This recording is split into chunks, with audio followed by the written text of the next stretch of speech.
स्वागत है आप सभी का आपके अपने YouTube channel Geeta's corner estate commerce में, जिसमें आज हम करने वाले हैं एस्टेट पीजीटी कॉमर्स 2016 का जो क्वेश्चन पेपर है उसके क्वेश्चन नंबर 126 से लेकर 130 तक के क्वेश्चन। ठीक है, हम हर वीडियो में करते हैं 5 क्वेश्चन सीरीज़ के साथ चलता है ये channel.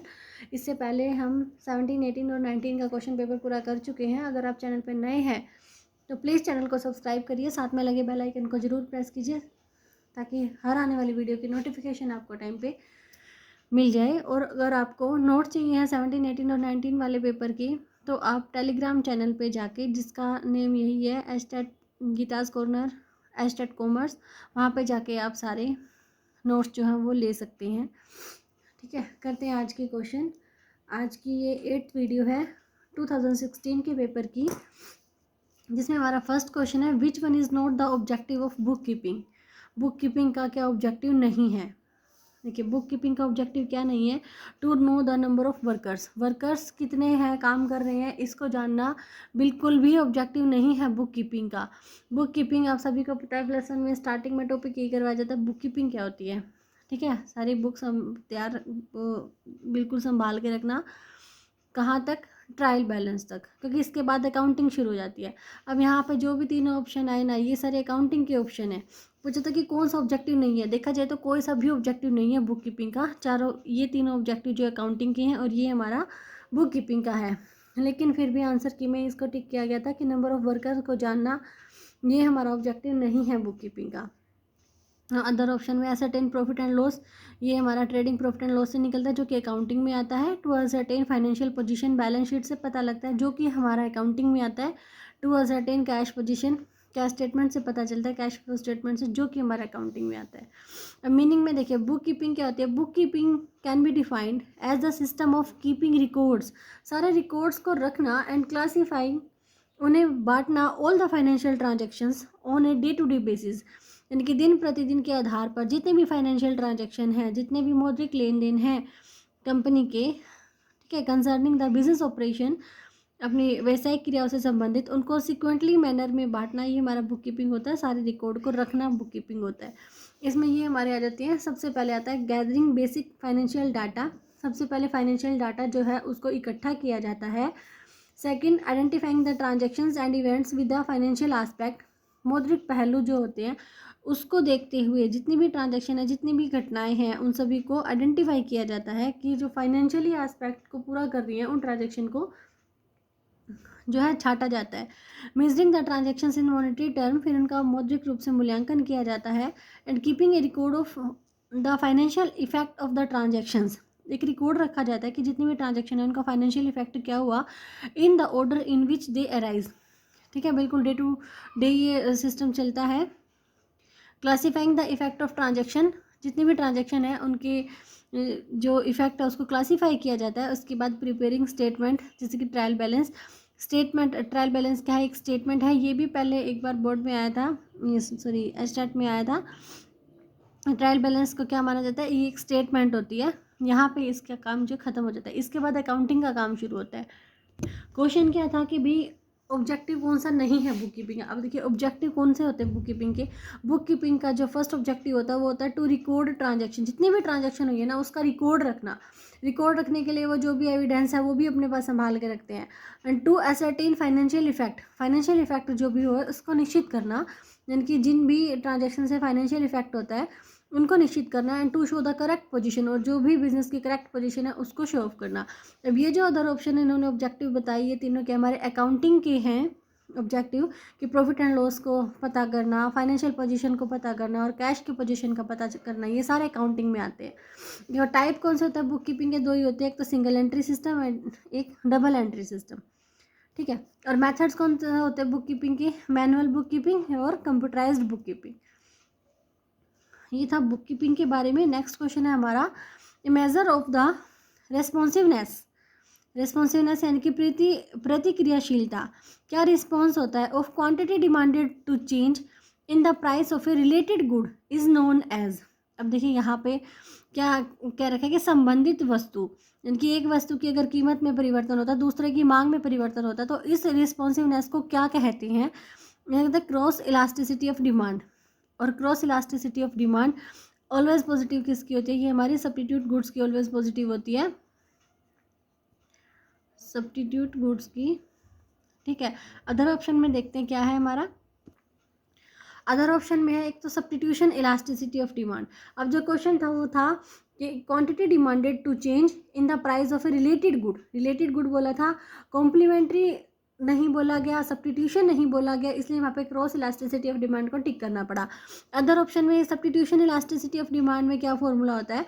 Percentage change in K divided by L divided by percentage change in W divided by R, यानी कि percentage change in two inputs, जो भी दो इनपुट होते हैं प्रोडक्शन के उनका percentage change divided by percentage change in their prices, ये हो जाता है हमारा सब्स्टिट्यूशन इलास्टिसिटी ऑफ डिमांड। यहाँ पे के क्या है? Unit of capital, L unit of labour, W wages को दिखा रहा है और आर हमारा रेंटल रेट को दिखा रहा है। इलास्टिसिटी ऑफ सब्स्टिट्यूशन क्या होता है? Measuring the substitutability of inputs in production, and it measures the sensitivity of the firm capital labor ratio to change in the price of labor to price of capital। यानी कि same, यानी कि ये formula याद कर लीजिए substitution elasticity of demand का, percentage change in two input divided by percentage change in their prices. क्या ऊपर इनपुट आ जाएंगे, नीचे उनके प्राइसेस, इस वाले जो रेशियो को दिखा रहा है वो है हमारा substitution elasticity of demand. Next हमारा complementary elasticity of demand. Complementary goods कौन से होते हैं? जो मिलके किसी भी आवश्यकता को संतुष्ट करती है। तो complementary goods have a negative cross elasticity, cross price elasticity, जैसे car, petrol. As the price of one good increase, car की अगर कीमत बढ़ेगी तो क्या होगा? Demand for the second good decreases, तो पेट्रोल की कीमत जो वो कम हो जाएगी, क्योंकि अगर लोग कार ही नहीं खरीदेंगे तो फिर पेट्रोल का क्या करेंगे। Substitute goods have a positive, और सब्स्टिट्यूट गुड्स जो होते हैं उनकी पॉजिटिव क्रॉस इलास्टिसिटी होती है। As the price of one goods increase the demand for the other good increase. एक का अगर प्राइस बढ़ेगा तो उसकी डिमांड कम हो जाएगी, और सब्स्टिट्यूट की डिमांड कम होगी तो दूसरे जो सब्स्टिट्यूट है उसकी डिमांड बढ़ जाएगी। तो ये पॉजिटिव क्रॉस इलास्टिसिटी होती है। ठीक है, ये वाली बातें ध्यान रखने वाली है। सब्स्टिट्यूट गुड्स जो है इनकी पॉजिटिव क्रॉस प्राइस इलास्टिसिटी होती है, और कॉम्प्लीमेंट्री गुड्स की नेगेटिव होती है। और नेक्स्ट है जो third option, price elasticity of demand. ये भी पहले आया है कि इसका एक तो formula percentage change in demand divided by percentage change in price, formula ही आया था पूरा। और यहाँ नेगेटिव क्यों दिखाते हैं? क्योंकि किसी भी सेम प्रोडक्ट जो है उसकी अगर उसकी प्राइस अगर बढ़ेगी तो डिमांड कम हो जाएगी, प्राइस कम होगी तो डिमांड बढ़ जाएगी, यानी कि नेगेटिव रिलेशन होता है प्राइस में और डिमांड में। Price elasticity of demand is percentage change in demand divided by percentage change in price. Next question है 128 question, which among the following is an on the job training method. देखिए, on the job training method पहले भी video में कराए हैं।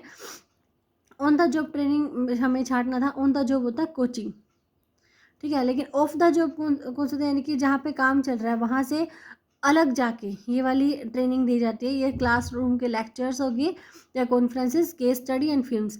देखते हैं एक बार पूरा। देखिए, हमारे on the job training methods कौन से होते हैं। On the job training method में हमारा नंबर फर्स्ट होता है कोचिंग। यही हमारा ऑप्शन था जो कि टिक करना था जिसके ऊपर, क्योंकि क्वेश्चन में पूछा गया था कि on the job training method कौन से होते हैं। ये mentoring, job rotation, job instruction technology, apprentice premium, under study, demonstration, committee assignment और इंटर्नशिप ट्रेनिंग, ये सारे क्या होते हैं हमारे ऑन द जॉब। अब ऑफ द जॉब में कौन से होते हैं? ऑफ द जॉब में देखिए, ये लेक्चर्स एंड कॉन्फ्रेंसेस, ये हमारे ऑप्शन में आया था। केस स्टडी मेथड, ये भी ऑप्शन में आया था। और फिल्म्स, ये भी हमारे ऑप्शन में है। लेक्चर्स एंड कॉन्फ्रेंसेस ये off the job. Vestibule training, simulation exercises, sensitive training, transactional training, case study method, incident method, role play method, in basket method, business games, grid training, simulation, management education और films. कि दोनों अगर on the job off the job training method करने मुश्किल हो तो on the job को कर लीजिए, बाकी जो भी बच गए वो सारे ऑफ द जॉब में आ जाएंगे। नेक्स्ट क्वेश्चन है हमारा, cost price of a machine दे रखी है 1 लाख रुपीज़ की, एक्यूमुलेटेड डेप्रिसिएशन है 45,000 का, सेल प्राइस है 40,000, how much is the profit or loss. क्या सिंपल क्वेश्चन है, कॉस्ट प्राइस गिवन है, इसमें से डेप्रिसिएशन अगर हम लेस करते हैं तो हमारे पास 55,000 की जो है वो मशीन बचेगी, लेकिन जो बिकी है वो कितने में, 40,000 में, तो यहाँ से हमारे पास लॉस आ जाएगा 15,000 का। लास्ट क्वेश्चन है, in the district forum under section 10 to 15 of the consumer protection act. देखिए, कंज्यूमर प्रोटेक्शन एक्ट का क्वेश्चन अभी 2020 में भी आया है, ठीक है, जो अभी 2 जनवरी 2021 को जो क्वेश्चन पेपर जो हमारा स्टेट एग्जाम हुआ है उसमें भी कंज्यूमर प्रोटेक्शन एक्ट से क्वेश्चन आया। तो 2016 में क्या क्वेश्चन आया था कि who will be the president, अध्यक्ष कौन बन सकता है कंज्यूमर प्रोटेक्शन एक्ट का इन द डिस्ट्रिक्ट फोरम में। तो a person who is or has been or is qualified to become district जज, वो व्यक्ति जो डिस्ट्रिक्ट जज है या उस पद की योग्यता रखता है वो क्या बन सकता है, डिस्ट्रिक्ट फोरम का प्रेसिडेंट बन सकता है। अदर ऑप्शन में है a person who is or has been or is qualified to become district collector, यानी कि वो व्यक्ति जो जिला कलेक्टर है या उसकी योग्यता रखता है। और एक ऑप्शन में ये दोनों ही थे और अगले ऑप्शन में थे चीफ जस्टिस। तो हम किसके साथ चले जाएंगे कि वह व्यक्ति जो डिस्ट्रिक्ट जज है या उस पद की योग्यता रखता है वो क्या बन सकता है, वो हमारे उपभोक्ता संरक्षण अधिनियम की धारा 10 से 15 के अनुसार अध्यक्ष बन सकता है डिस्ट्रिक्ट फोरम का। ठीक है, डिस्ट्रिक्ट फोरम का अध्यक्ष वो बन सकता है। ये थी आज की वीडियो। अगर पसंद आए तो प्लीज़ लाइक करें, शेयर करें वीडियो को ज़्यादा से ज़्यादा। और हाँ, एक दूसरा चैनल है मेरा यूट्यूब पे ही, special commerce classes with Geeta ma'am for +2 commerce student. तो अगर आपके कांटेक्ट में कोई भी +2 कॉमर्स का बच्चा है, वहाँ पे भी बोर्ड के क्वेश्चन पेपर जो है उनका सॉल्यूशन चला हुआ है, तो आप शेयर कर दीजिए उनके साथ चैनल का नेम। ठीक है, बच्चों की हेल्प हो जाएगी।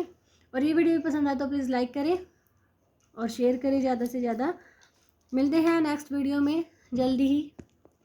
Till then bye bye.